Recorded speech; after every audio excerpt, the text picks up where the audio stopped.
This is the Lone Crater YouTube. We hope this video helps. You begin now. Inspect the sealed pouch and confirm the kit expiration and contents. Once done, label the cup with the subject name and collection time. This prevents mix-ups later. Make sure to wash your hands, then instruct the person to provide a urine sample, either first usable void or midstream per the packet, collecting roughly 30 to 60 milliliters. You want a clean sample. Minimizing contamination reduces false readings. Proceed immediately to the next step without delay. You now run the assay, open the test card, and using the provided dropper, transfer the exact number of drops indicated, often 3 or 4, into the sample well.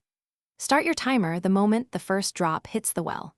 Make sure the temperature strip reads within the acceptable range, typically 32 to 38 degrees Celsius, within the first 4 minutes to confirm specimen validity. Once placed on a flat, undisturbed surface, wait the full development window, usually 5 to 10 minutes, before interpreting results. You finish by reading the card exactly at the manufacturer's end time. Confirm the control line is present, then read each test line.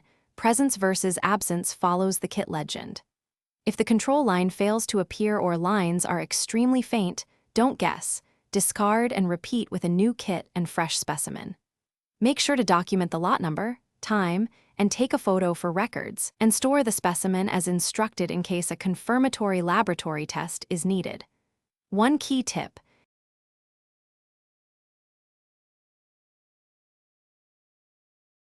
Thanks for watching. Consider subscribing if we helped you.